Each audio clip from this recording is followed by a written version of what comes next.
जुर्म सहना बहुत गलत बात है, इसलिए अपनी बहू, बेटी, बहन सभी से कहिए कि उन्हें अपनी मदद खुद करनी होगी। हम सभी को अपनी मदद खुद करनी होगी।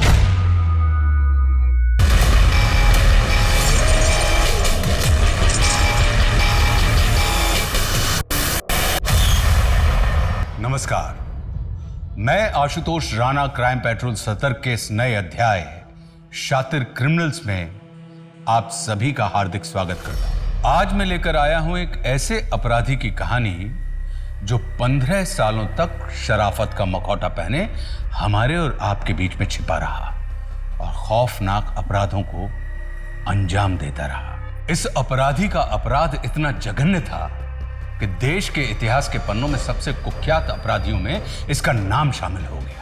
8 राज्यों की पुलिस को उसकी तलाश थी, पर उसका असली नाम और असली पहचान किसी के पास नहीं थी और आगे भी इसके कहर से कई जिंदगियां तबाह होने वाली थी।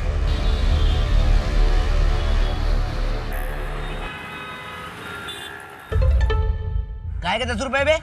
इतनी घटिया चाय मैंने जिंदगी में पहली बार पी है।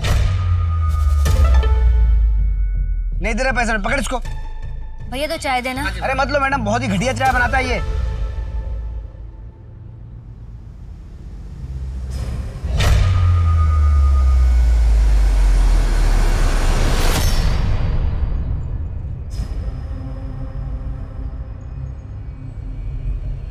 पैसे तो देके जाइए। पकड़। Hello madam, hello, excuse me, hello. क्या है? हाय, मेरा नाम प्रशांत है। आप ठीक तो हैं? नहीं मतलब आप थोड़ा परेशान लग रही थी इसलिए पूछ रहा हूँ। मैं ठीक हूँ।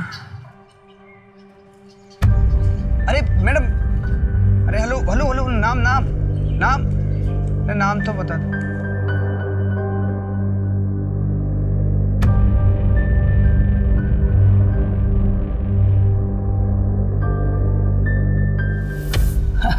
और यार महंगाई का तो पूछ ही मत। ये ले चाय भी, चाय भी।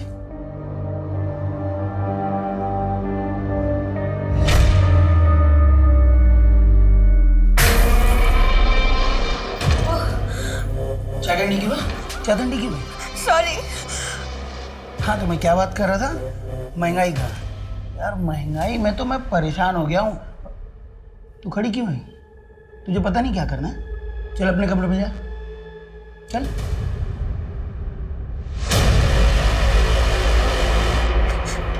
प्लीज छोड़ दो मुझे, प्लीज। नहीं नहीं नहीं।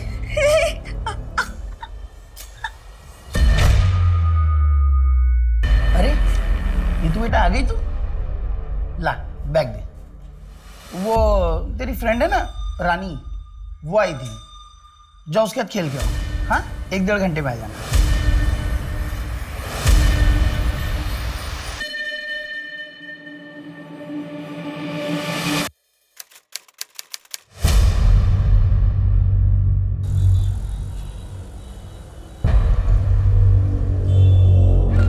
मैडम, मिताली मिसिंग केस के चारों विटनेसेस आ गए। मिताली के चाचा गणेश शर्मा, उसका लॉयर राशिद कुरैशी, उसकी बेस्ट फ्रेंड विनीता तांबे और उसका ex husband Manish Mishra.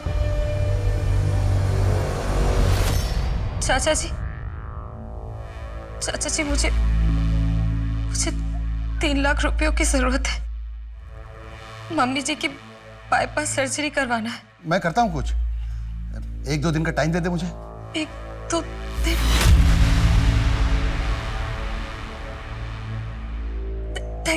Thank you so much. चाचा जी मैं आपको बाद में फोन करती हूँ। अरे जुगाड़ तो हो गया, देख। अपनी बीवियों पर हाथ उठाने से क्या मिलता है? आप लोग को पता है, अगर वो लोग चाहें तो आप लोग की पुलिस में कंप्लेन करके आपको जेल भी भेज सकती हैं, लेकिन वो ऐसा नहीं करेंगी। आप लोग जानते हैं क्यों?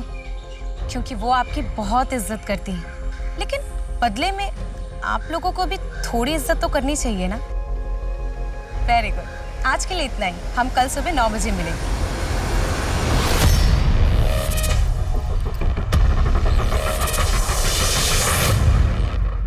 ओह शिट, काम तो छीन ही लिया है, अब शक्ल भी खराब करेगी। ऐसी कोई बात नहीं है यार। और नहीं तो क्या, ये ले 20,000 रुपए शर्मा जी ने दिए पिछले वाले प्रोग्राम के। अच्छा हुआ यार, वैसे भी रेंट का टाइम आ गया था। चल ठीक है, मैं चलती हूँ, मेरी मीटिंग है। Bye bye.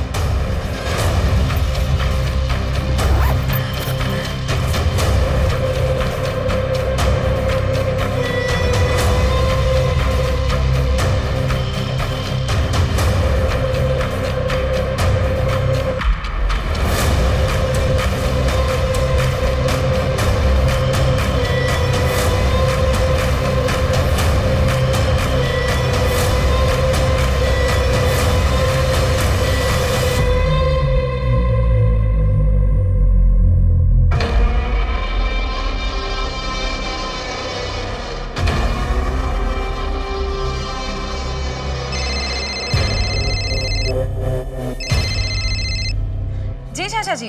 घर पहुंच गई ना? कितना लेट हो गया? हाँ चाचा जी, मैं तो 6 सवा 6 बजे ही पहुंच गई थी। अच्छा चाचा जी, मेरे पास कुछ पैसे जमा हुए हैं, अगर आप कहें तो मैं आपको ट्रांसफर कर दूं?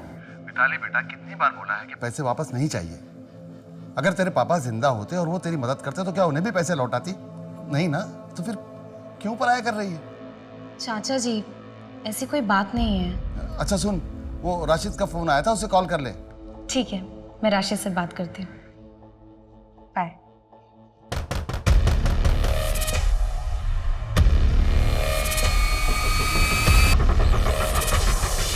जी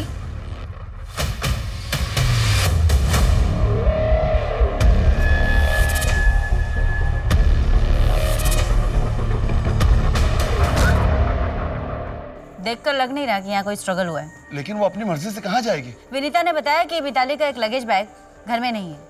ऐसा भी तो हो सकता है कि अपनी मर्जी से कहीं आउट ऑफ स्टेशन गई। नहीं, मिताली हमेशा एक अनाथालय जाती है, बाल संचित केंद्र। वहाँ एक बच्चा है रोहन, कल उसका बर्थडे, वो कभी मिस नहीं करेगी। उसके साथ जरूर कुछ गलत हुआ है। मैडम, यहाँ आसपास कोई सीसीटीवी नहीं है, सीधा बाहर मेन रोड पर है, चेक कर रहे हैं।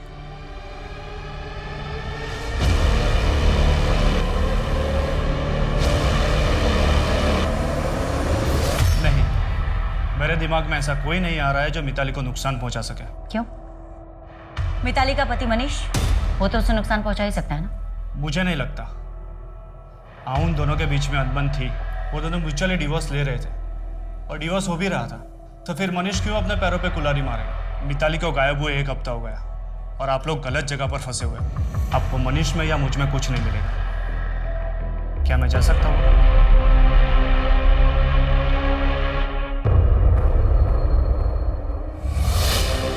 मिताली के बैंक अकाउंट में 8 लाख का एफडी था, जिसका नॉमिनी उसका पति मनीष मिश्रा था, और मिताली ने उस नॉमिनेशन को कैंसिल कराने के लिए फॉर्म भी मंगवाया। अरे नॉमिनेशन कैंसिल करवाने से पहले मिताली गायब हो गई। कहाँ रखा है उसे या मार डाला? मैडम, मैंने ऐसा कुछ भी नहीं किया है और मेरे को तो मालूम भी नहीं है कि ऐसी कोई एफडी थी भी या नहीं। झूठ बोलेगा? झूठ बोलेगा तू? तेरा और मिताली के साथ झगड़ा हुआ था? नहीं हुआ था या नहीं? मैडम, झगड़ा हुआ था, लेकिन मैडम वो झगड़ा एलिमनी के लिए हुआ था। ये नौटंकी है ना वहां करना जहां पब्लिक को ज्ञान बांटती फिरती है। बोला ना, गलती हो गई, डिवोर्स दे रहा हूं। मैंने कोई नोटिस नहीं भेजा है। दोबारा मुझे हाथ लगाया ना तो हाथ तोड़ दूंगी तुम्हारा। गेट आउट, निकलो निकलो मेरे घर से। दोबारा मेरे घर में घुसने की हिम्मत मत करना।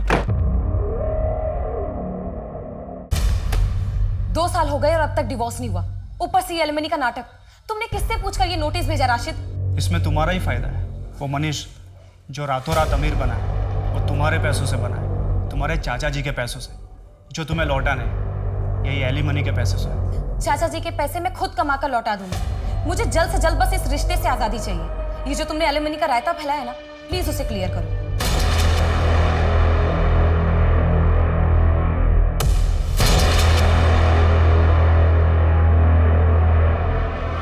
जंगल में जो लाश मिली है वो मिताली मिश्रा की ही है।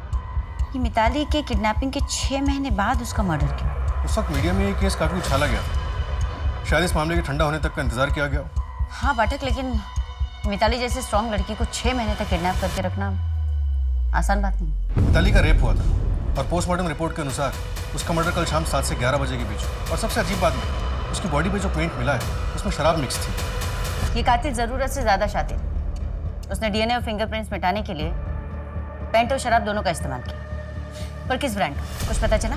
डिटेल्ड एनालिसिस रिपोर्ट कल तक आ जाएगी मैडम। एक और बात मैडम, उसके पैरों पे कुछ ऐसे निशान मिले जिसे देखकर लगता है कि उसके कई दिनों तक चेन से बांध के रखा गया। मैम, पिछले 6 महीने से आप मिताली मिश्रा को ढूंढ रहे थे। क्या आप लोगों की लापरवाही की वजह से मर्डर हुआ है? देखिए, इन्वेस्टिगेशन चल रही, बहुत जल्दी कातिल हमारी गिरफ्त में होगा। कैसे मैम? क्या लीड है आपके पास? बताइए जनता को, क्या वो अपने घर में सुरक्षित है? जी बिल्कुल सुरक्षित है। बंदोबस्त बढ़ा दिया गया है, बहुत जल्दी गिरफ्तारियां भी होंगी। Thank you. एनसीआरबी के आंकड़ों के मुताबिक पिछले साल यानी 2017 में मध्य प्रदेश की 26,523 औरतें मिसिंग थी। 13 मार्च 2018 को इंदौर की जानी मानी इन्फ्लुएंसर मिताली मिश्रा अचानक अपने घर से गायब हो गई। 6 महीने गायब रहने के बाद अब उसकी लाश मिली है। कौन है जिसने इतनी बेरहमी से मिताली मिश्रा की हत्या की?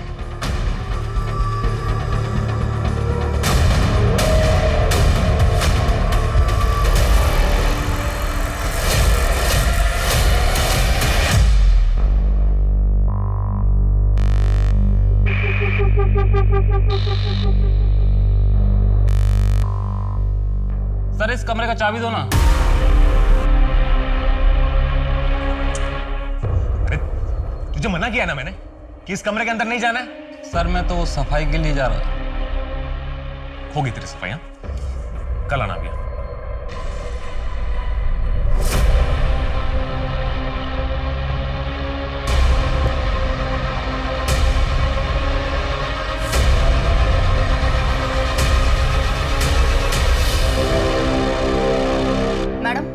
मिताली मर्डर केस की इन्वेस्टिगेशन कहां तक आगे बढ़ी?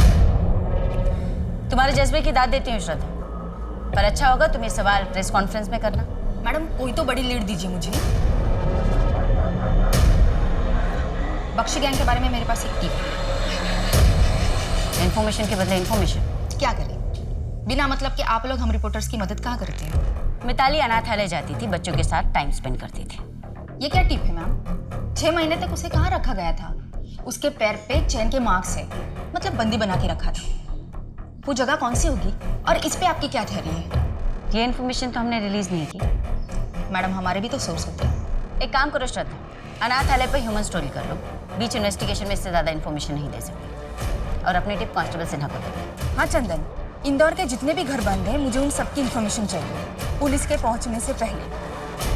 हाँ दुगना पैसा दूंगी। और सुनो, एक अनाथालय का नाम और एड्रेस भेज रही हूँ, मुझे उसकी इन्फॉर्मेशन चाहिए।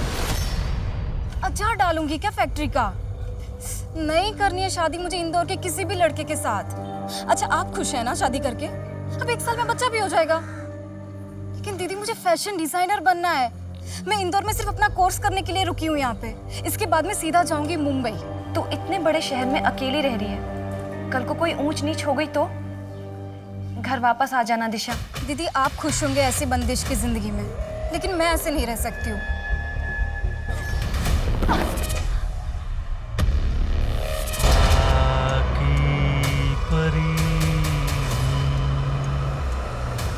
पापा की परी हूँ।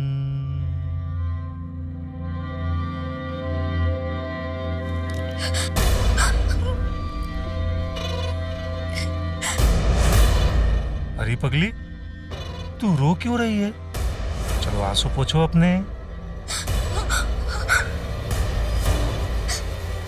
मुझे जाने दो प्लीज। एक राजकुमार बहुत उदास रहता था, एकदम अकेला। एक दिन उसकी नजर एक खूबसूरत लड़की पर पड़ी, चंचल, दिलेर। वो कोई साधारण लड़की नहीं थी। हुर्र, वो राजकुमार उसे ले उड़ा। राजकुमारी हो तुम, रोना बंद करो। तुम्हें खेलने के लिए गुड़िया दूं? नहीं, मुझे जाना है।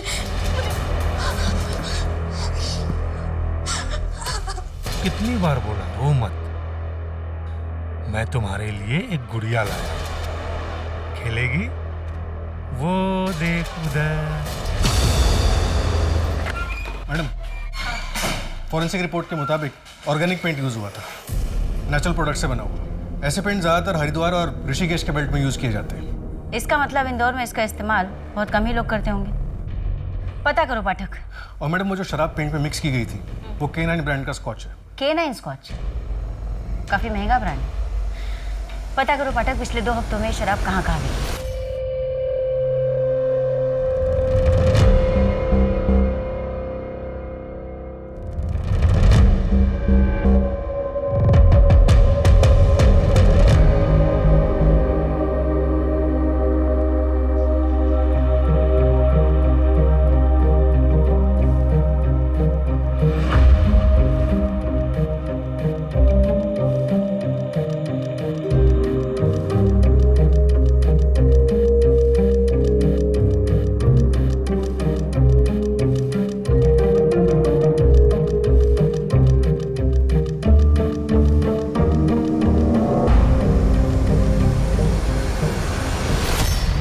भाग चलो मेरे साथ, निकल जाओ इस नरक से। देखो मैं तुम्हारे लिए और नीतू के लिए कुछ भी करने को तैयार हूँ। मैं तुमको ऐसा तकलीफ में नहीं देख सकता। शायद मेरी किस्मत में वो खुशी नहीं है। भूषण कभी शांत नहीं बैठेगा। मैं अपनी वजह से तुम्हारी और नीतू की जान खतरे में नहीं डाल सकती। गायत्री,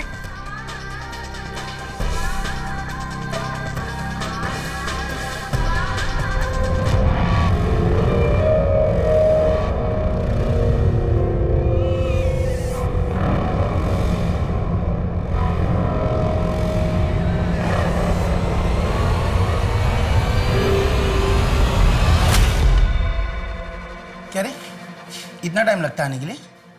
हाँ चल बेटा, बहुत पढ़ाई होगी तेरी, आ जाने तू बेटा, चल बहुत पढ़ लिया, चल चल चल।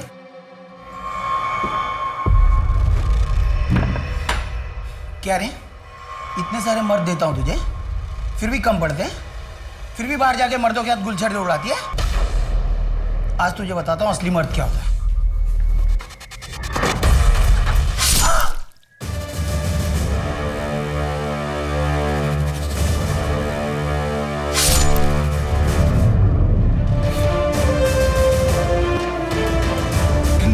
प्रेम कहानी बहुत अनोखी थी। प्रेमिका को संकट में देखकर प्रेमी बिना कुछ सोचे समझे उसे बचाने के लिए कूद पड़ा। कारण चाहे जो भी हो, पर जब आप कोई अपराध करते हैं तो सब कुछ बदल जाता है। एक बड़ा बदलाव इनका भी इंतजार कर रहा था, जो इनकी जिंदगियों को सिर के बल पलटने वाला था। दूसरी तरफ मिताली मिश्रा की हत्या ने जांच अधिकारियों की रातों की नींद उड़ा दी थी। क्या पुलिस मिताली मिश्रा के कातिल तक पहुंच पाएगी?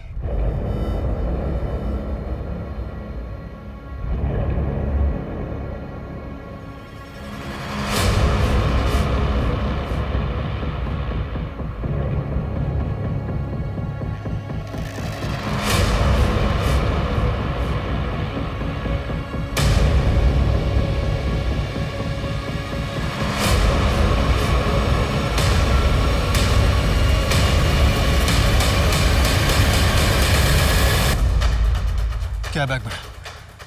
पकड़ो को। चेक करो।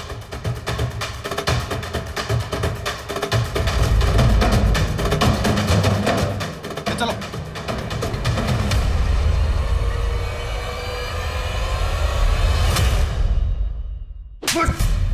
बोल। सर ये मैं मानता हूँ कि मेरी गलती है। 1-2 सितंबर के आसपास K9 स्कॉच के 3 बॉक्स पहले ही बेचे थे, लेकिन सर वो जो मर्डर बोल रहे हो उसमें मेरा कोई हाथ नहीं है। तेरी दुकान के सामने के CCTV कैमरा भी काम नहीं कर रहे। कहीं इस मर्डर में तू भी शामिल तो नहीं है? उसमें मेरा कोई हाथ नहीं था, और उस समय तो मेरा CCTV खराब था। सर वो आप बनवाते हो ना स्केच, मैं उसको बनवाने में आपकी मदद करता हूँ ना।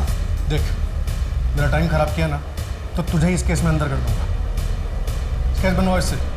Yes sir. मैडम, एक पेंटर के बारे में पता चला, सुदीप चंदू, जो भोपाल में ऑर्गेनिक पेंट यूज करता है।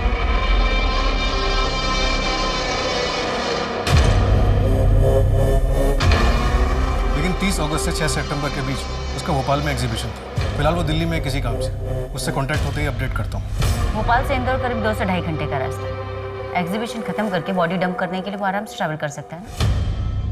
नहीं गायत्री, गहने बेच के तुमको खुशियां देने के लिए उस नरक से उठा के नहीं लाया मैं। माना कि मार्केट में काम नहीं है, पर क्या हुआ, मैं बगल की फैक्ट्री में मजदूर का काम कर लूंगा। नीतू का साल खराब नहीं होगा, स्कूल जाएगी वो। प्रशांत, तुम इतने पढ़े लिखे हो कि ये मजदूरी कैसे करोगे? मुझे कुछ समझ में नहीं आ रहा। फैमिली के लिए कोई भी काम छोटा बड़ा नहीं होता है। तुम और नीतू मेरी फैमिली, बस तुम मुझे कभी छोड़ के मत जाना। कैसी बातें कर रहे हो प्रशांत? तुम और नीतू मेरी पूरी जिंदगी हो और हम तुम्हारी।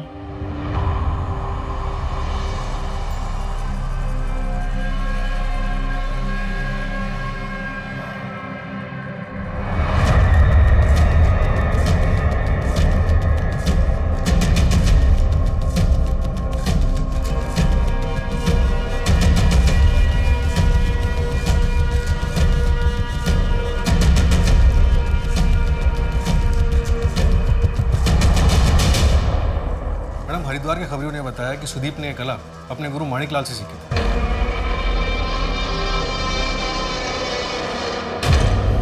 जो हरिद्वार के एक बड़े पेंटर थे। सुदीप के अलावा माणिकलाल का बेटा मोहित और उनके 2 और स्टूडेंट्स भी थे। इन दोनों में से किसी से बात हुई तुम्हारी? दोनों स्टूडेंट्स हरिद्वार में सेटल्ड हैं। उनकी कॉलर लोकेशन डिटेल्स चेक कर रहे हैं। और बेटा मोहित मुंबई में इंटीरियर डिजाइनर है। उसकी कॉलर लोकेशन डिटेल्स अभी तक नहीं मिली है। मुंबई के सारे इंटीरियर डिजाइनर्स के ऑफिस से कांटेक्ट करो और मुंबई पुलिस से भी कांटेक्ट करो। मैडम, हरिद्वार के खबरियों ने यह भी बताया कि माणिकलाल अपनी फैमिली के साथ काफ़ी स्ट्रिक्ट थे। कोई भी उनके साथ रहना नहीं चाहता था। उनकी बेटी के लिए जैसे रिश्ता आया वो उस घर से शादी करके निकल गई। और माणिकलाल की सारी गालियाँ, मार और नाराज़गी मोहित को ही झेलनी पड़ी। चल ठीक है, मैं चलती हूँ, मेरी मीटिंग है। Bye bye.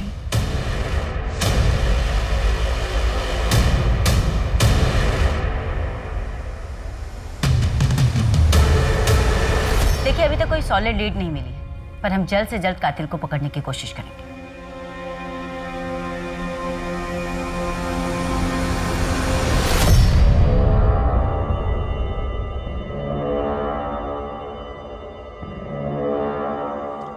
मैम, आपको जिसने भी इंफॉर्मेशन दी है बिल्कुल सही दी है, लेकिन मिताली से सेपरेशन के बाद मैं और विनीता एक दूसरे को पसंद करने लगे थे। और इसी अफेयर के बेसिस पे मिताली ने तुमसे एलिमनी मांगी थी।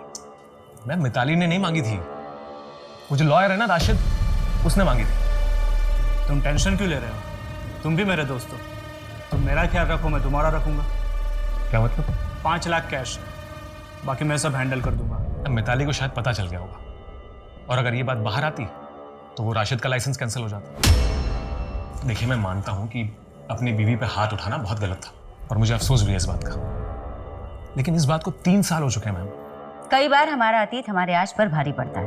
मैं अपना अतीत ना पीछे छोड़ के आया हूं, और विनीता के साथ मेरा कल मिताली के रहते हुए भी आता। अभी चलूं मैं? मैम, हटिए। इस केस के बारे में कुछ बताइए। No comment please. हटिए प्लीज। प्लीज मैम, कुछ बताइए मैम। वो रिपोर्टर श्रद्धा नहीं नजर आ रही आज। मैडम, बीट चेंज हुई होगी। वो उसके चैनल से वो दूसरा लड़का आता है, वो काली शर्ट वाला। वो स्केच का क्या हुआ बेटा? किशोर ठीक से कुछ बता नहीं पाया मैडम। और मैडम, ये राशिद एलिमनी वाला गेम अपने 3 और क्लाइंट्स के साथ खेल चुका है। कमीशन लेके एलिमनी कम करवा देता है। इसका मतलब मनीष सही कह रहा था। और एक बात मैडम, लॉ करने से पहले राशिद ने इंटीरियर डिजाइनिंग में ग्रेजुएशन की थी, वो भी हरिद्वार से। अच्छा, उठाओ साले को, इसको वकालत हम सिखाते हैं। क्या हुआ? अभी पुलिस राशिद के पीछे जाएगी। साला बड़ा मेरे को नीचा दिखाने की कोशिश करता था।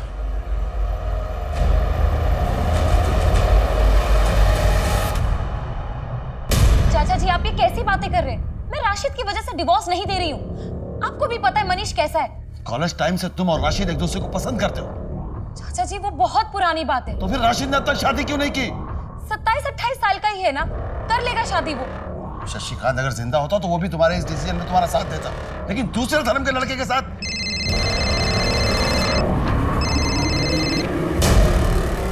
हेलो। हाँ राशिद, हाँ मैं कल ऑफिस आके डिवोर्स पेपर साइन कर दूंगी। नहीं नहीं, घर पे भेजने की जरूरत नहीं है। बाय।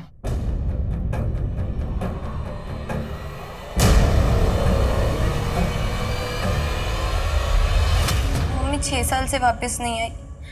हमें एक बार तो पुलिस के पास जाना चाहिए था ना। बेटा, पुलिस स्टेशन जाने से अब कोई फायदा नहीं है। तेरी माँ अपनी मर्जी से घर छोड़ के गई थी। एक मिनट, इधर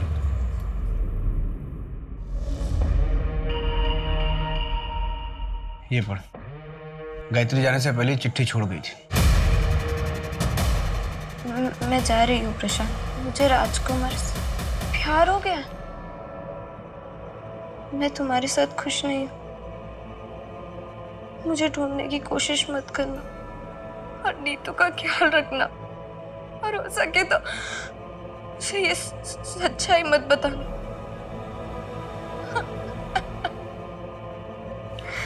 तो मत बता और भूल जा अपनी माँ को। ये सोच ले कि इस दुनिया में हम दोनों का कोई नहीं है एक दूसरे के अलावा। जहां से हमें मिताली की डेड बॉडी मिली थी वहां से करीब 4 किलोमीटर इंदौर देवास टोल नाका है। 4 सितंबर को तुम्हारी गाड़ी वहां से गुजरी थी। कहाँ गए थे? 4 सितंबर? अरे हाँ, मैं भोपाल गया था मैडम। एक कॉन्फ्रेंस थी वहाँ, तो मुझे बेस्ट न्यू बिजनेसमैन का सर्टिफिकेट मिला था। एक सेकंड मैं दिखाता हूँ।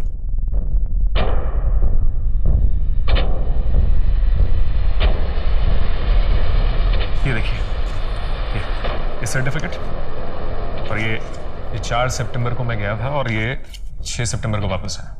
छोड़ो शिफ्ट, इतना संभाल के रखा हुआ है। जनरली ऐसे कोई करता नहीं। पोस्टमार्टम की रिपोर्ट के हिसाब से मिताली का मर्डर 3 सितंबर को हुआ था। ये भी तो हो सकता है कि भोपाल जाते समय तुमने उसकी डेड बॉडी वहां फेंक दी। मैडम कुछ भी कैलकुलेशन लगा रहे हो, और अगर मैंने मिताली को मारा है तो अब तक 6 महीने तक उसे छुपा के कहाँ रखा था मैंने?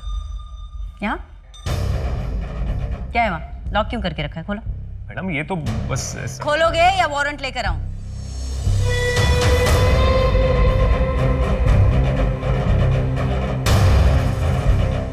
मैडम ये दरवाजा ऐसे ही बंद। खोलो।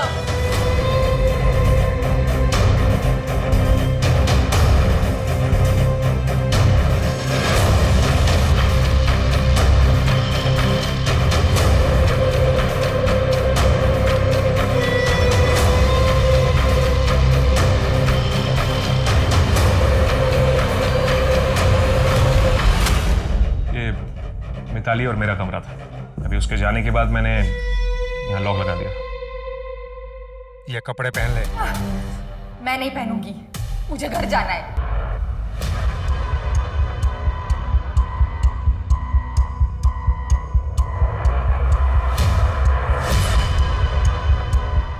सीधी खड़ी रह।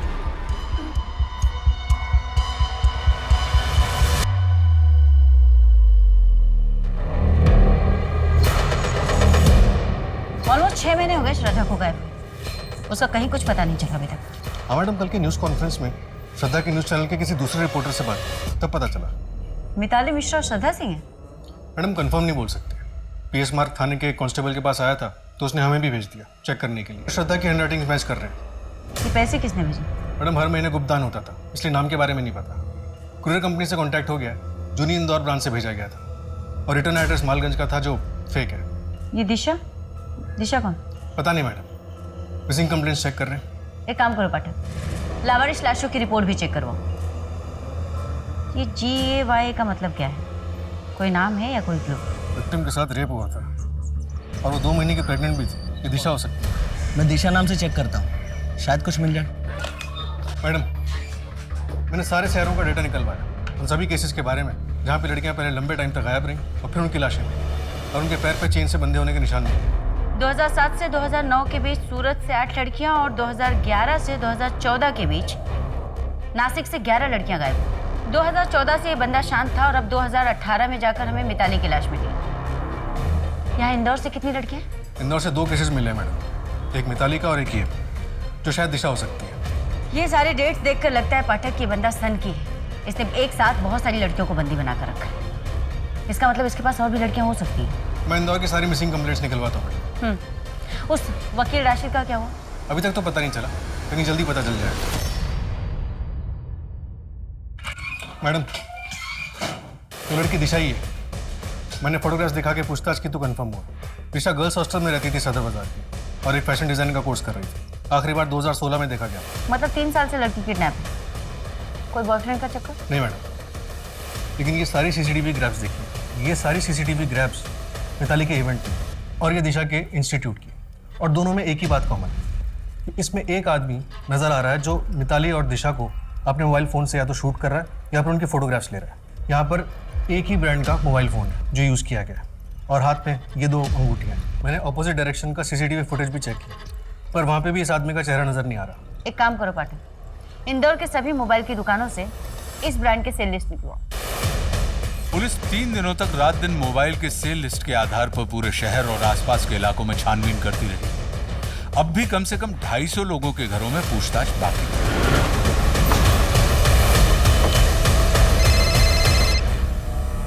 हाँ बेटा, हाँ बेटा, पापा जल्दी घर आएंगे। हाँ बेटा, आज आपका बर्थडे है, पापा आपका गिफ्ट कैसे भूल सकते हैं? हाँ चलो अभी पापा काम पर हैं, जल्दी घर आएंगे। Okay bye.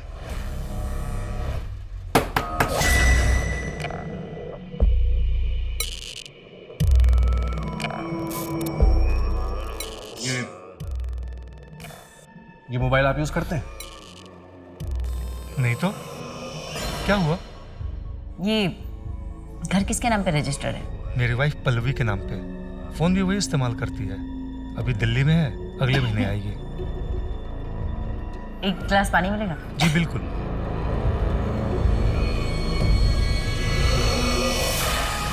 अच्छा घर है, पुराने टाइप का। जी मैडम।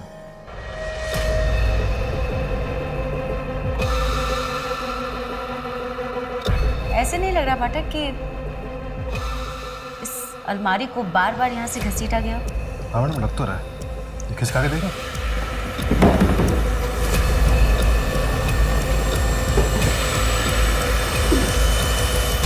दरवाजा है यहाँ पर।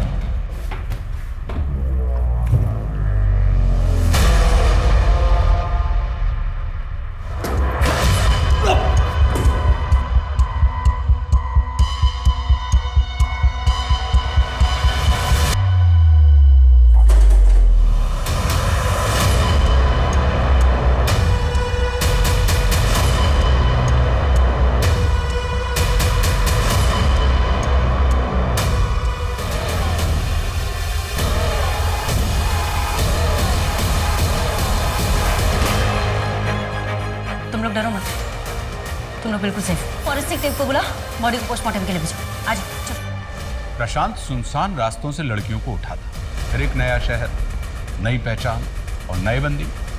लेकिन इस बार प्रशांत के जुर्म के पीछे की वजह गायत्री से प्यार और जुनून थी, जिसकी वजह से उससे गलतियां हुई और वो पुलिस की गिरफ्त में आ गया। जो कॉल 100 नंबर पर की गई थी, उसमें कंट्रोल रूम ने इंस्पेक्टर की आवाज सुनी। अजिंक्य, कितना प्यार करते हो तुम मुझसे? प्यार? इतना प्यार कि तुम्हारे लिए अपनी जान दे भी सकता हूँ और किसी और के ले भी सकता हूँ। सच? झूठ नहीं बोलता मैं कभी भी, समझी? तुम मुझसे शादी क्यों नहीं कर लेते?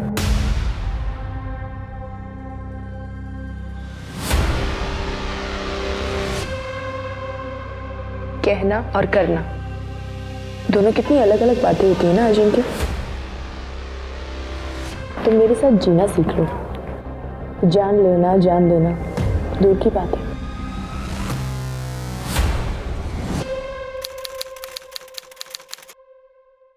अरे रुको रुको, क्या दादा, वहनी को घर ला रहे हो और जेब भी ना हल्की करनी पड़े? ये तो नहीं चलेगा। अरे बिना टोल टैक्स तो गवर्नमेंट भी जिले में घुसने नहीं देती। यहाँ तो आप वहनी को घर ला रहे हो। चलो मेरा टोल टैक्स दो। ये ले तेरा टैक्स, पूरे 50,000। चल अब जाने दे। बस 50,000? इतने में तो अच्छा सा ढंग का फोन भी नहीं आएगा। चलो इसे डबल कर दो। तुझे समझ नहीं आता क्या कहा मैंने? जितना दिया है उतना रख ले। अरे चिढ़ तो उसका चला पीछे। उसके इकलौते भाई की शादी है। रुक बहू, ये ले, ये अपने ननंद को दे दे। आखिर गृहस्थी में इसके साथ तेरा भी बराबर का हक है।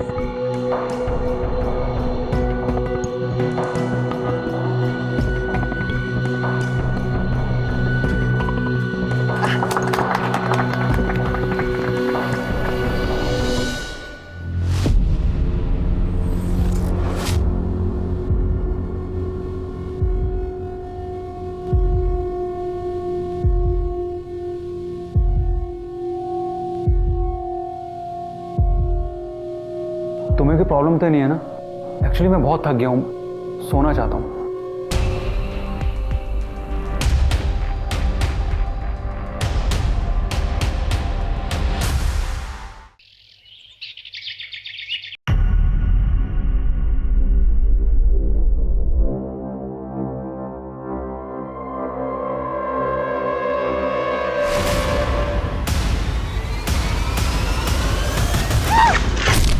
अरे मैडम ठीक हो आप? मैडम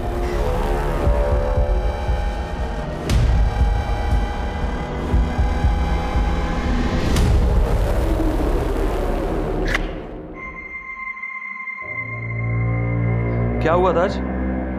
स्नेहा ने बताया कि रास्ते में गिर गई थी तुम। तो आपको क्या फर्क पड़ता है? आप तो वैसे भी मेरी शक्ल नहीं देखना चाहते ना। ऐसा नहीं है ईशा, अपने काम में थोड़ा सा बिजी हूं मैं, बस। तो मैंने कब कहा कि आप अपना काम छोड़ दीजिए? अगर आप तो शादी के बाद से ही मुझे इग्नोर कर रहे हो।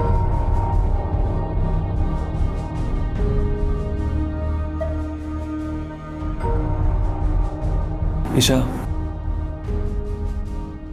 थोड़ा सा टाइम दो मुझे, कुछ प्रॉब्लम्स है मेरी, एक बार उन्हें सॉर्ट आउट कर लूं।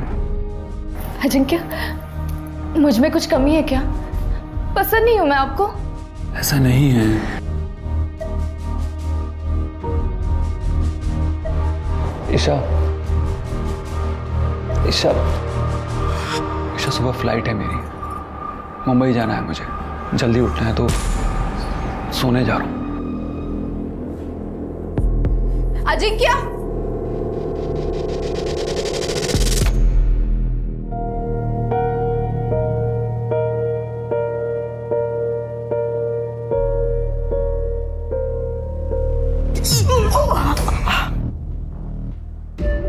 देख नहीं कर सकती? अब कर रही है तू? सकाळी का नाही केलंस? मैम वो सर के लिए नाश्ता बना रही थी तो देर हो गई। जा चहा घेऊन ये। काय झालं आई? सुबह सुबह शुरू हो गई? अभी तो पूरा दिन है लोगों को कोसने के लिए। चुप। अरे क्या बात है वहीनी?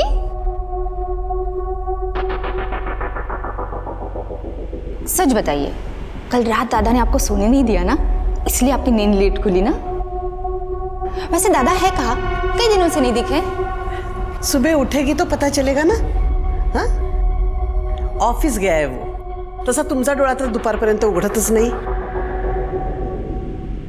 तो आई मुझे भी ऑफिस जाने देना, मैं तो दादा से जल्दी भी उठूंगी। हाँ, पर तुम्हारे खानदान में लड़कियां काम कहाँ करती है बाहर जाके? जो मेरा खानदान है ना, वही तुम्हारा खानदान है। अपने ससुराल जाके कर जो करना है। बिल्कुल सही कहा बहन जी आपने। बेटियों का असली घर तो उनके पति का घर ही होता है। अरे भाई साहब, इसकी क्या जरूरत थी? जरूरत थी, पहली बार जो बेटी के घर आ रहा हूं। वैसे हमारे दामाद जी कहाँ हैं? ऑफिस गया है वो।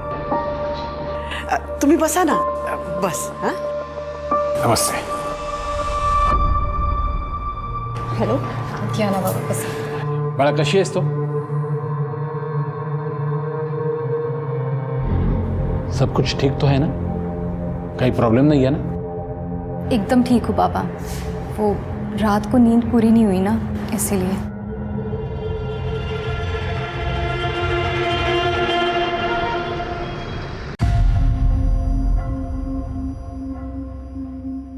भाई क्या है ये खरोड़ गांव की जमीन खरीदने से मैंने आपको मना किया था, फिर क्यों खरीदी आपने?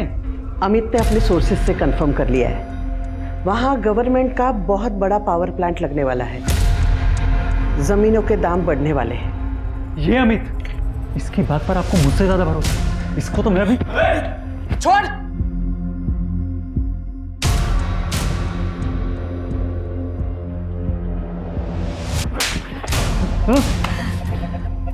खुद का भला बुरा सोचने की अक्ल तो तुम में है नहीं, वो भी मुझे सोचना पड़ता है।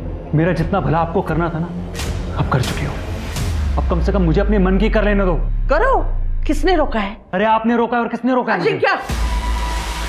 देखो बेटा, ये प्रॉपर्टी, ये घर, ये सब तुम्हारा ही तो है, लेकिन पहले खुद को साबित कर। खुद को साबित करते करते ना मैं थक गया हूं। लेकिन अब भी आपको मुझसे ज़्यादा अगर दूसरों पर भरोसा है ना, जस्ट लीव इट। हट।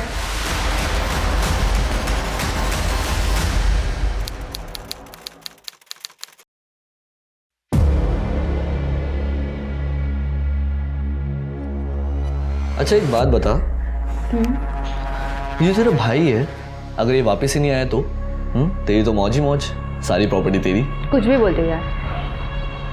आई मुझे ऑफिस तक जाने नहीं देती, प्रॉपर्टी क्या खाक देगी? और वैसे भी भाभी है ना, भैया की बात प्रॉपर्टी तो भाभी को ही मिलेगी।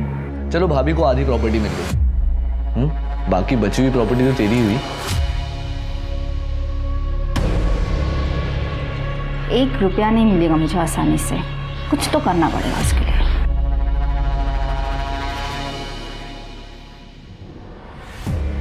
सही कह रहा था तू।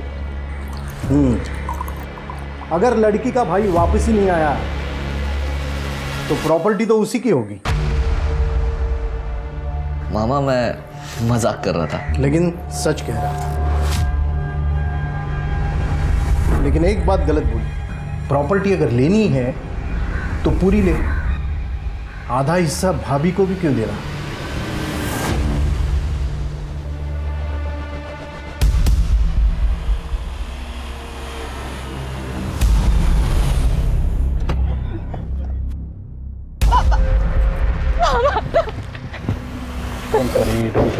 अजिंक्य का नंबर दे, उसको ट्रैक करेंगे, उसका लोकेशन पता चल गया।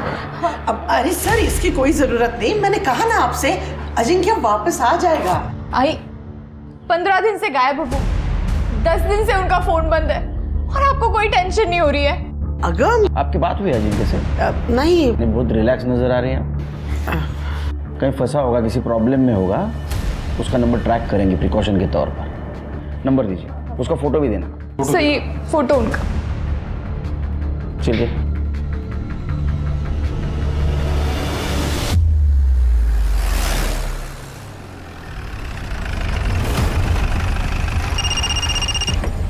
हेलो, हाँ सर हम लोग पिंपरी में हैं। यहाँ अजिंक्य का एक बंगलो है सर, और उसके फ़ोन की लास्ट लोकेशन भी यहीं की दिखा रही है। मैं देखता हूँ अभी। Okay sir.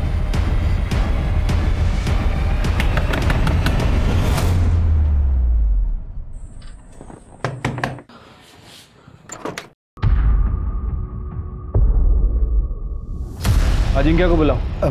साहब तो चले गए घर पे 1 घंटे पहले। चले गए? तुम कौन हो? मैं किशोर, काम करता हूँ यहाँ। जी सर। तुम कौन हो? सर मैं यहाँ का केयर टेकर हूँ। Caretaker? अजिंक्य यहाँ कितने दिन से रुका हुआ था? मैडम अजिंक्य भाऊ आज ही आए थे, 2-3 घंटे रुके और चले गए।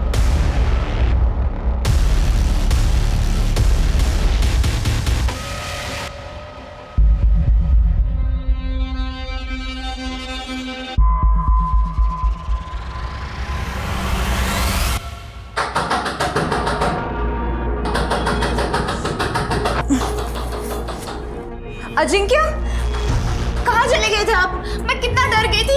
Thank God. कहाँ चला गया था मैं? यही तो था। अरे कौन है? क्यों दरवाजा ठोक रहे हो? आ तो रहा हूं। क्या हुआ?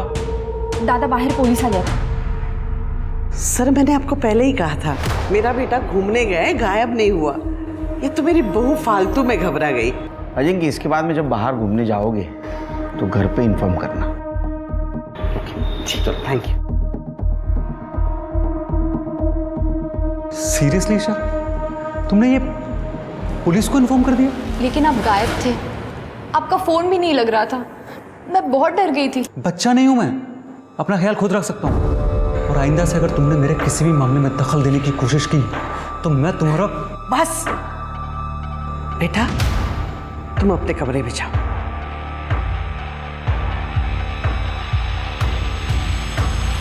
इसके ऊपर गुस्सा निकालने से अच्छा है तुम इसे खुश रखने की कोशिश करो। आज तो मैंने तुम्हें फोन कर दिया, लेकिन तुमसे परेशान होकर अगर इसने अपने बाप को फोन कर दिया और कुछ कह दिया तो तुम बड़े प्रॉब्लम में फंस सकते हो।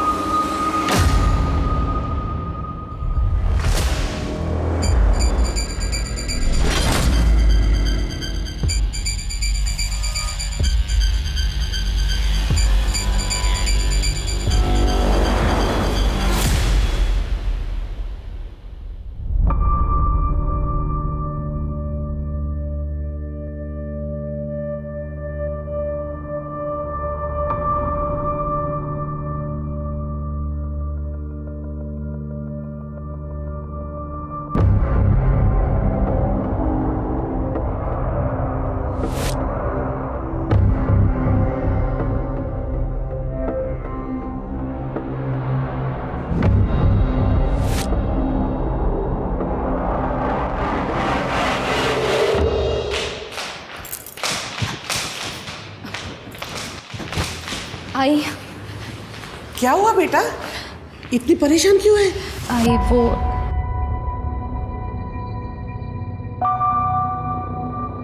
अरे छुपा इसे, कोई देख लेगा। आई मैं बहुत गहरी नींद में थी। अजिंक्य आए थे क्या? ऐसी कैसी नींद है तुम्हारी कि पता ही नहीं चला? अगर अजिंक्य नहीं आता तो ये कौन करता? वेड़ी कुटली।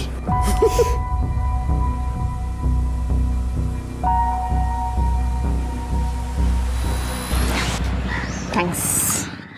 तेरे भाई का भी बढ़िया है, अपनी मर्जी से आता है, अपनी मर्जी से जाता है। पता नहीं तेरी भाभी कैसे झेल रही है उसे। इसमें झेलने की क्या बात है? घर में किसी चीज की कमी थोड़ी ना है। एग्जैक्टली, घर में किसी चीज की कमी थोड़ी ना है। करोड़ों की प्रॉपर्टी अलग से। अगर ये सब नहीं होता ना तो कब का छोड़ के भाग गई होती तेरी भाभी तेरे भाई को। ऐसा कुछ नहीं है, मोहिनी बहुत खुश है दादा के साथ। ये खुशी ना सिर्फ दिखावा है, चाहे तो देख लेना। अगर कल को तेरी ये भाभी तेरी दूसरी आई बन के तेरे सर पे ना बैठी ना तो बताना मुझे।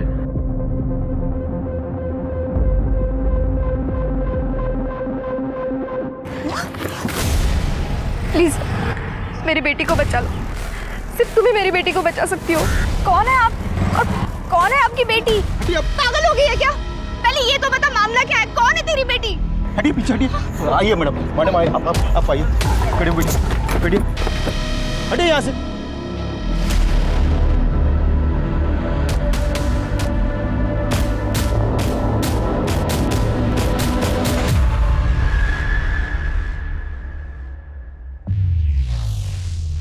कौन है तुम? ये अपने पास आई थी ना पति की मिसिंग कंप्लेंट लिखवाने? हाँ सर, अजिंक्य वाडेकर। इतने बड़े खानदान की बहू कोथरूड में जंगल में इतने दूर क्या करने आई थी? बॉडी को पोस्टमार्टम के लिए भेज दो, उसके फैमिली मेंबर्स को बताओ। Okay sir. सर ईशा पिछले 5 दिन से मेरे घर पर ही थी, क्योंकि अजिंक्य फिर से कहीं चला गया है 10 दिन पहले। फिर से? सर मैंने आपको पहले ही बताया था कि अजिंक्य ट्रैवल का शौकीन है और इस बार तो वो बता के भी गया है। और ईशा इस बारे में जानती थी। ईशा कोथरूड क्यों गई थी? सर उसे किसी का फोन आया था कि अजिंक्य घर वापस आ गया करके। वो मगरपट्टा जाने के लिए निकली थी, लेकिन कोथरूड क्यों गई मुझे कुछ नहीं पता सर। अजिंक्य घर आया ही नहीं था तो ईशा को फोन करके क्यों कहेगा? सर मैंने बहुत बड़ी गलती की है। ईशा की शादी अजिंक्य के साथ करके अजिंक्य के घर वालों ने मारा है ईशा को। ईशा ने कभी कंप्लेंट की थी ससुराल वालों के खिलाफ? सर उसकी जरूरत ही नहीं थी, उसके चेहरे पे ही लिखा था कि वो अजिंक्य के साथ शादी करके खुश नहीं है। सर कोई कुछ भी कहे, मैं तो सामने देखती थी ना ईशा कितनी खुश थी मेरे बेटे के साथ। जयश्री जी, लास्ट टाइम जब अजिंक्य गायब हुआ था तो उसकी मिसिंग कंप्लेंट ईशा ने की थी, और इस बार जब वो गायब हुआ है तो ईशा का मर्डर हो गया। कहीं अजिंक्य के गायब होने में और ईशा के मर्डर में कोई कनेक्शन तो नहीं है? सर ईशा को .09 बोर की पिस्टल से 3 फायर किए गए थे और तीनों के तीनों फायर पॉइंट ब्लैंक की रेंज से किए हैं। एक गोली से भी मर सकती थी वो, 3 गोलियां मारने की क्या जरूरत थी? सर हो सकता है खुन्नस, या ये भी हो सकता है कि कातिल रिस्क ना लेना चाहता हो कि ईशा किसी भी हाल में जिंदा बचे। अच्छा, ईशा की सीडीआर रिपोर्ट में क्या मिला? कुछ खास नहीं सर, लेकिन हो सकता है कि ईशा को किसी ने इंटरनेट कॉल करके अजिंक्य के वापस आने के बारे में बताया हो, और जब वो अपने फादर के घर से मगरपट्टा के लिए निकली तो हो सकता है कि कातिल पहले से ही उसका वहां पे इंतजार कर रहा हो। ये जिसने भी किया है शिरके पूरे प्लानिंग के साथ किया है। जिसने भी ईशा को मारा है उसको ईशा के मरने से बहुत फायदा हुआ होगा। एक काम करो, दोनों फैमिलीज और रिलेटिव्स को चेक करो और देखो ईशा पे किसको खुन्नस थी, और ये भी चेक करो .09 बोर का पिस्टल किसके पास है। सर, ईशा की पोस्टमार्टम रिपोर्ट आ गई। ईशा की मौत दिन में 12 से 2 बजे के बीच में ही हुई थी। मौत का कारण गोलियां लगना ही है। ईशा की बॉडी पे कोई भी रेप या सेक्सुअल असॉल्ट के साइंस नहीं है। लेकिन सर सबसे इंपॉर्टेंट बात जो पोस्टमार्टम रिपोर्ट में सामने आई है वो ये है कि ईशा 2 महीने प्रेग्नेंट थी। इसका मतलब उन दरिंदों ने ईशा के साथ साथ उसके बच्चे को भी मार दिया? नहीं सर, ईशा ने अपने प्रेगनेंसी के बारे में मुझे कुछ नहीं बताया। वो क्यों छुपा रही थी? आप कुछ जानती हैं इस बारे में? नहीं, वहीनी ने मुझे कुछ नहीं बताया था। सर, हमने खबरियों को कॉन्ट्रैक्ट किलर्स के पीछे छोड़ दिया है। उन्हें कुछ भी पता चलेगा तो वो हमें इन्फॉर्म करेंगे।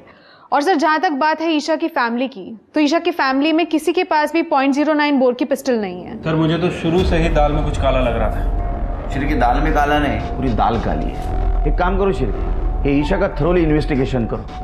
हो सकता है उसकी प्रेगनेंसी उसके मौत का कारण हो। और तुम उसका घर और ससुराल में जितने भी नौकर हैं उनसे बात करो, देखो कुछ बोलते हैं क्या। और वो पीएम डॉक्टर, उससे बोलना ईशा का और उसके होने वाले बच्चे का विसारा प्रिजर्व करके रखे। बहुत कॉम्प्लिकेटेड केस है, ये विसारा जरूर काम आएगा। ठीक है सर।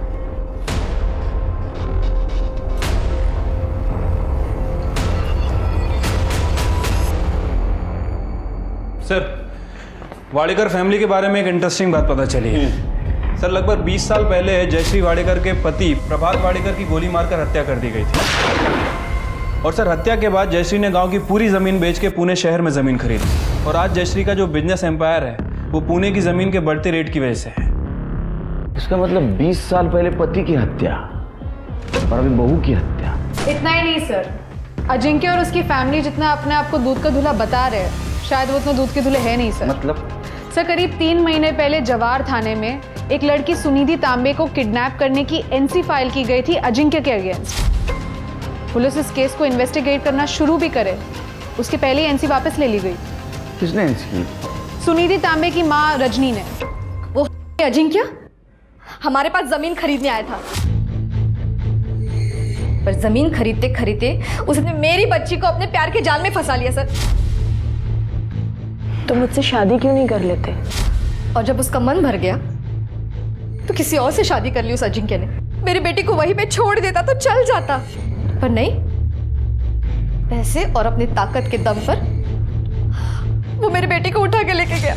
लेकिन आपने तो एनसी फाइल की थी ना, अगर आप उस कंप्लेन को वापस नहीं लेती तो पुलिस उस केस को इन्वेस्टिगेट करती। वो अजिंक्य मुझे और मेरी बेटी को मारने की धमकियां दे रहा था।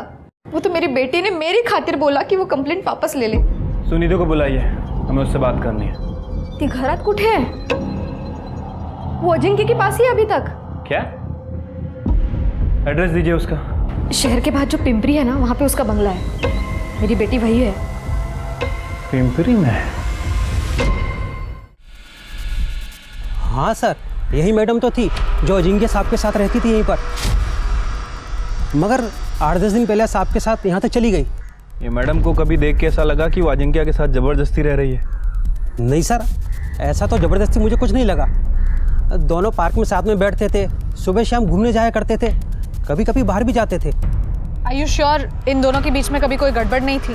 नहीं मैडम, दोनों के बीच में तो कुछ गड़बड़ नहीं थी, लेकिन एक दूसरी मैडम आई थी साहब के यहाँ से जाने के 1 दिन पहले, तब दोनों में बहुत झगड़ा हुआ था। क्या वो औरत ये थी? हाँ, यही थी। सर, बंगलो के केयरटेकर रमेश ने जो बताया था, सर इसे देखकर तो ऐसा ही लग रहा है कि सुनिधि अपनी मर्जी से अजिंक्य के साथ रह रही थी। सर, ऐसा भी हो सकता है कि इन दोनों को साथ में रहना हो, इसलिए दोनों ने किडनैपिंग का नाटक किया हो।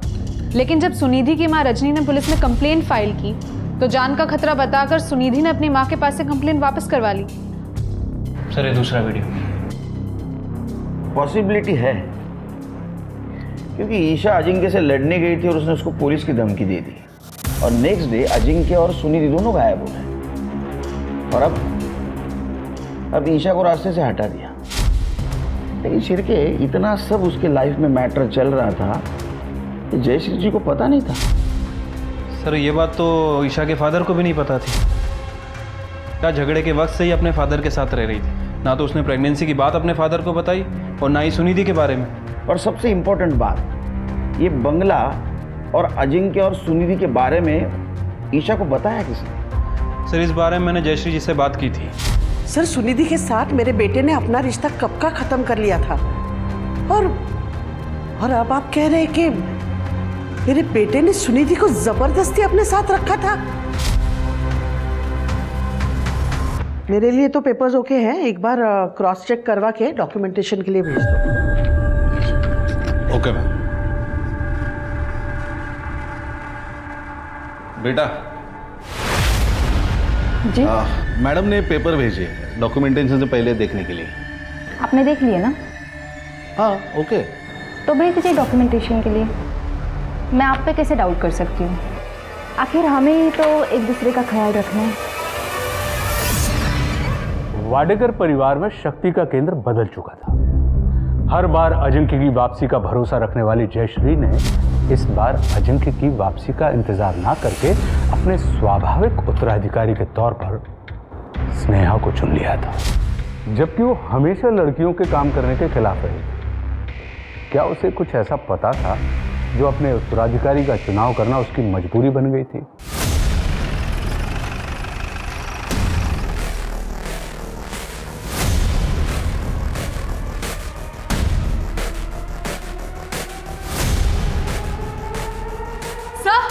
ये देखिए। क्यों मारा ईशा, क्यों मारा? सर मैं क्यों मारूंगा ईशा को? सर मेरा तो उससे कुछ लेना देना ही नहीं है। सर मैं सुनिधि से प्यार करता हूँ, उसके साथ रहना चाहता हूँ। अच्छा, तो सुनिधि के साथ तू रहना चाहता था इसलिए सुनिधि को किडनैप कर लिया? सर करना पड़ा मुझे किडनैप। ईशा की वजह से सुनिधि को लगता था कि मैंने उसे धोखा दिया है सर। पर कुछ दिन हम लोग साथ में रहते तो सब कुछ नॉर्मल हो जाता हमारे बीच में। अजिंक्य बहुत सनकी था सर। अगर मैं उसके साथ कोऑपरेट नहीं करती तो वो मुझे और मेरी आई हम दोनों को जान से मार देता। मेरे पास कोई और ऑप्शन नहीं था उसकी बात मानने के सिवा। तू सुनिधि को इतना प्यार करता था तो ईशा के साथ शादी क्यों की? आई की वजह से सर। आई चाहती थी कि हमारी स्टेटस वाली बहू हमारे घर में है।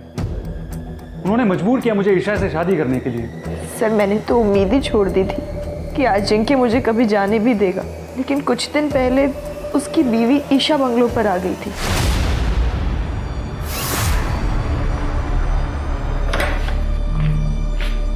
तो क्या ईशा का बच्चा तेरा नहीं था? सर हमारे बीच में कभी कुछ हुआ ही नहीं है। तो झूठ मत बोला, ये सब सच बोलेगा। सर आपको जो टेस्ट करवाना है करवा लीजिए। जब मैंने कुछ किया ही नहीं तो डरना किस बात का? अच्छा एक बात बता, ईशा को कैसे पता चला वो तेरे बंगले और सुनिधि के बारे में? सर मैं खुद नहीं जानता, मुझे नहीं पता है।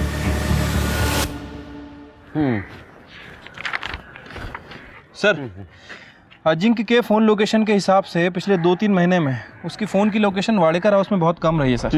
ये देखिए, कभी एक दिन कभी आधा दिन। सर कहीं वो सच तो नहीं कह रहा है? मतलब वाकई में ईशा का किसी के साथ कोई अफेयर चल रहा था और इसीलिए शायद उसने अपनी प्रेगनेंसी की बात छुपाई। नहीं लेकिन सिरके, अजिंक्य जैसा आदमी जिसने सुनिधि को किडनैप किया और बलजबरी अपने साथ रखा, उसका डीएनए टेस्ट करने के बाद ही पता चलेगा वो झूठ बोल रहा है सच बोल रहा है। अगर झूठ बोल रहा है तो अरेस्ट कर लेंगे, और अगर वो सच बोल रहा है तो इसका मतलब ये है कि ईशा की ज़िंदगी में कोई और था। जब आपको मालूम है कि ईशा का संबंध किसी और आदमी के साथ था तो मेरे बेटे को क्यों पकड़ के रखा है? उसे बेवजह जयश्री जी शायद अब ये भूल रही है कि आपके बेटे के खिलाफ किडनैपिंग और रेप के चार्जेस है। सर ऐसे चार्ज तो 50-60 हजार में वापस लिए जाते हैं, और ये काम है सुनिधि जैसे लड़कियों का, जो हम जैसे अमीर खानदान के लड़कों को फंसा के ये सब पैसा वसूल करती है। देखिए जयश्री जी, जी हाँ जी। आप कहाँ से आ रही है? ऑफिस से। सब दादा के नहीं रहने पर किसी को तो काम संभालना पड़ेगा ना। अब आई अकेले तो सब कुछ नहीं संभाल सकती। लेकिन आपके दादा भी जिंदा है और आपके वहिनी का मर्डर हुआ है। आप कहना क्या चाहते हैं सर? कहना नहीं, पूछना चाहता हूँ। आपके वहिनी के अफेयर के बारे में कुछ पता है आपको? नहीं, मुझे इसके बारे में कुछ नहीं पता। शिरके, मुझे डाउट आ रहा है इन लोगों पर, घुमा रहे हैं हमें। एक काम करो, ये ईशा के कांटेक्ट में जितने भी मर्द है सबका डीएनए टेस्ट करवाओ और शुरुआत इस घर के नौकरों से करो। ठीक है सर।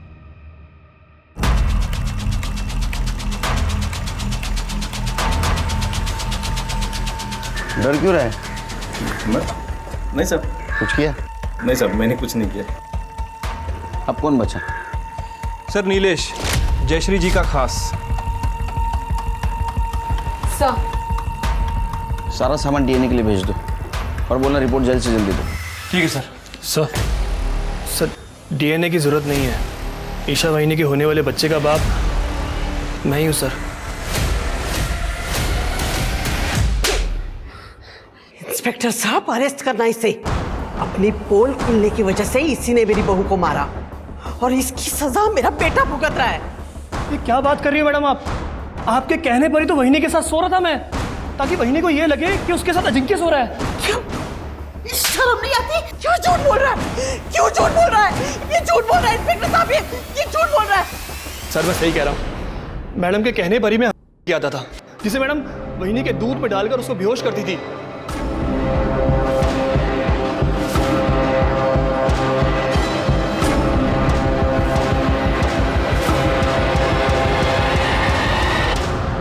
सर ये झूठ बोल रहा है, ये झूठ बोल रहा है। अरे घेऊन चला, क्या सच क्या झूठ हम पता करेंगे। सर, नीलेश अभी भी अपनी बात पे अड़ा हुआ है। उसका कहना है कि उसने जो कुछ भी किया जयश्री के कहने पे किया है। लॉजिकली सोचो शिरके, एक बड़ा घर है, उस घर में एक नौकर है और उसने उस घर के बहू के साथ संबंध बनाए हुए हैं और घर में किसी को मालूम नहीं। सर पॉसिबल तो नहीं है, लेकिन हमारे पास जयश्री के खिलाफ कुछ है भी नहीं, सिर्फ वो एक नीलेश का स्टेटमेंट है। नहीं, सबूत तो नहीं है, लेकिन वाडेकर हाउस में एक आदमी है जिसके चेहरे पे लिखा है वो कुछ जानता है।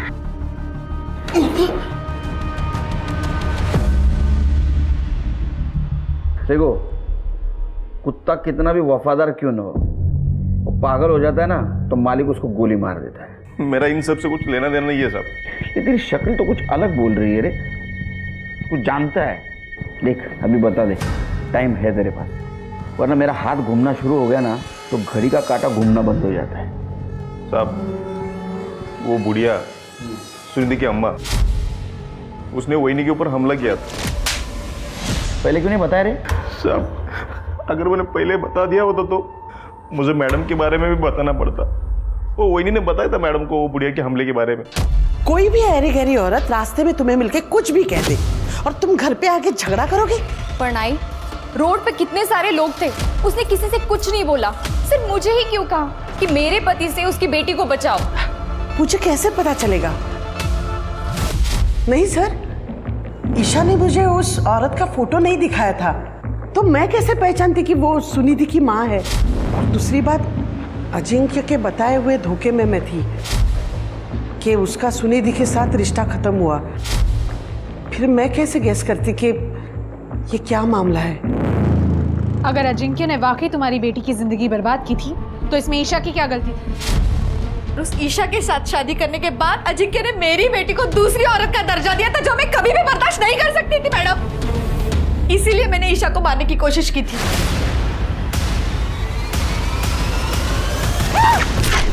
इसलिए तुमने दोबारा ट्राई की, लेकिन तीसरी बार ईशा बच नहीं पाई। वाकई तुमने उसे मार दिया। नहीं नहीं, मेरी आई ने ईशा को नहीं मारा है। मेरी आई किसी को भी नहीं मार सकती है। मैंने सुना था ईशा को 3 गोलियां लगी थी ना। एक बार हमारी हालत तो देखिए, मैं अपने बच्चे का इलाज नहीं कर पा रही थी हॉस्पिटल में, इसलिए उसको घर पे लेके आई। जो धक्का वक्का करना था वो मैंने किया, पर ईशा पे गोलियां चलाने के लिए पैसे मेरे पास नहीं थे।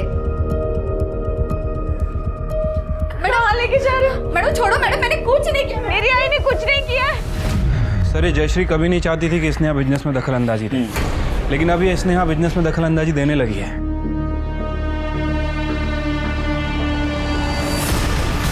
और एक और बात सर, स्नेहा का एक बॉयफ्रेंड है राजन, और राजन का मामा है प्रकाश। पिछले दिनों इन दोनों को अजिंक्य के पिंपरी वाले बंगले पे चक्कर लगाते हुए देखा गया है। केयरटेकर रमेश ने इन दोनों को पहचाना है सर। दोनों अंदर बैठे हैं। देख अब सच बोल, नहीं तो सच बोल, पट्टे से ऐसा मारूंगा ना जिंदगी भर याद रखेगा। बोल! सर स्नेहा के बोलने पे सर हम लोगों ने अजिंक्य का पीछा किया था सर, तभी उसके बंगले तक पहुंचे सर।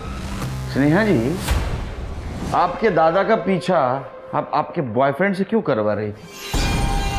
सर आई बहुत पुराने ख्यालात की है। लड़की होने की वजह से ना मुझे बिजनेस में हिस्सा मिलता और ना ही प्रॉपर्टी में, पर मुझे इससे कोई प्रॉब्लम नहीं थी। पर मेरे बॉयफ्रेंड राजन ने ये सारी बातें मेरे दिमाग में भर दी। ये तेरा भाई है, अगर ये वापस ही नहीं आया तो तेरी तो मौज ही मौज, सारी प्रॉपर्टी तेरी। दादा की हरकतें ऐसी थी कि आयु से बिजनेस हैंडओवर नहीं कर रही थी, तो मैंने सोचा दादा की जगह मैं ले सकती हूँ। हाँ, एक तो तुम्हारी आई की घटिया सोच थी, और तुम्हारी बहनी तो मेरे रास्ते का कांटा थी, तो दोनों को खत्म करना था, तो मैं इसलिए सब कुछ किया तुमने। आई भले ही बिजनेस दादा को नहीं देती, मगर उनकी बीवी ईशा, अगर इस घर की बहू होने के नाते अगर उसने प्रॉपर्टी में हिस्सा मांगता तो कुछ नहीं कर पाते।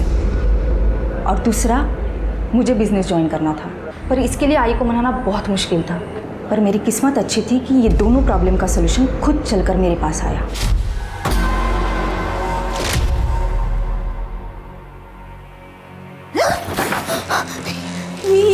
ये क्या कर रहे हैं आप? डर क्यों रही है? हाँ? नहीं, मुझे पता है तेरा पति अजिंक्य तुझे खुश नहीं रख पाता। तो बोले तो वो कभी मैं पूरी कर दूं? हिम्मत कैसी हुई आपकी ये सब सोचने की? मैं भी आई को सब बोल दूंगी, सब बता दूंगी। लेकिन अगर मैं आई को बताऊंगी ना तो वो जरूर मानेगी।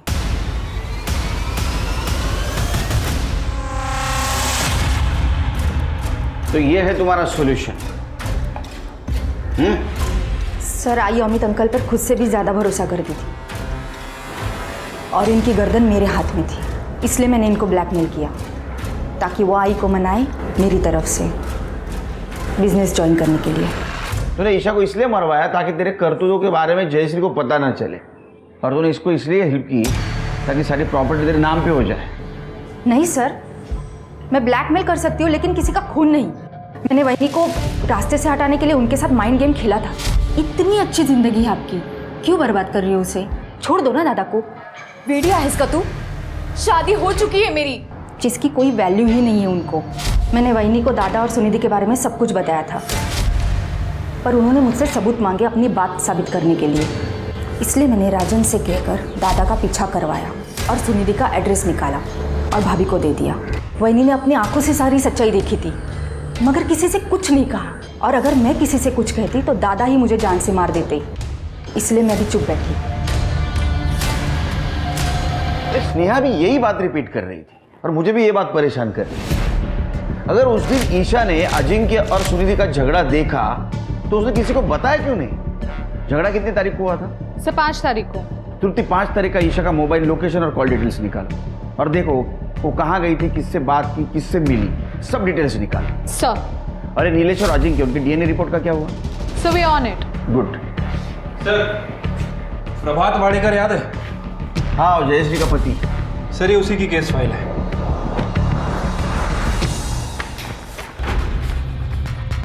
और सर ये अरे तो उस्मान शेख है, शार्प शूटर। ये तो जेल में बंद था। हाँ सर, ये 2 महीने पहले ही जेल से बाहर आया है। और सर, इसका प्रकाश वाडेकर के मर्डर में बहुत ही तगड़ा लिंक है सर। प्रभात वाडेकर की मौत .09 बोर की पिस्टल से हुई थी और उसके ऊपर पुलिस केस भी हुआ था, कोर्ट में पेशी भी हुई, लेकिन इसके खिलाफ कोई सबूत नहीं मिला, इसलिए इसे रिहा कर दिया गया।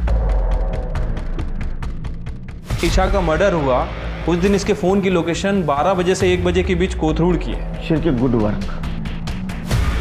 कम से कम एक सिरा तो मिला। इस सिरे को पकड़ के हम किनारे तक पहुंचते हैं।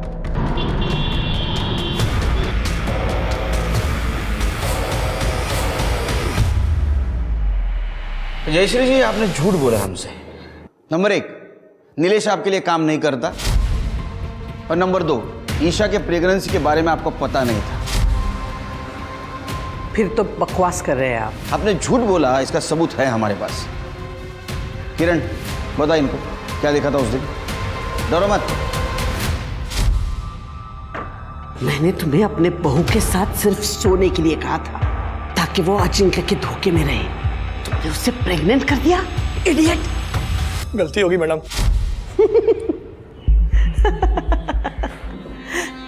इस किरण के कहने पे आप मुझे अरेस्ट करोगे, जयश्री वाडेकर को? पिछले 15-20 साल से ये यही पड़ी है। इसके मुंह पे अगर मैं 5-50 हजार रुपया मार दूं ना तो पलट जाएगी ये।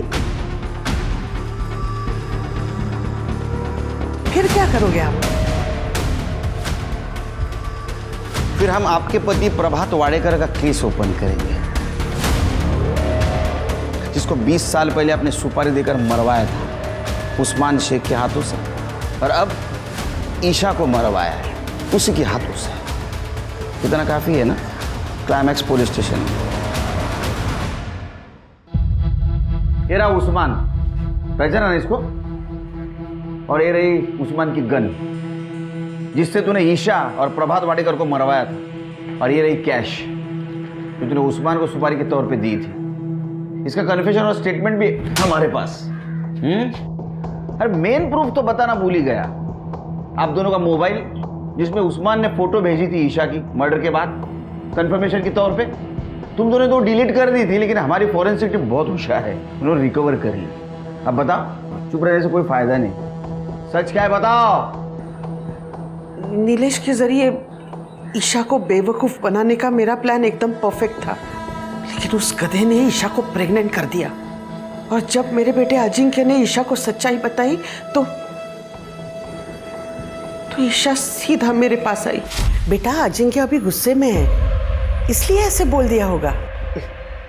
मैं बात करती हूँ उससे, सब ठीक हो जाएगा। बात कीजिए आप अपने बेटे से। अगर अजिंक्य ने इस बच्चे को नहीं अपनाया तो आई, मैं पुलिस में जाऊंगी।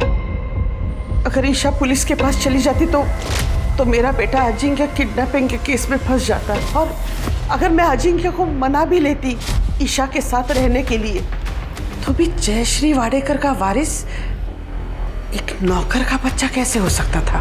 तुम्हारे पास तो इतना पैसा है, दूसरा कोई रास्ता ढूंढती, मरवाने की क्या जरूरत थी?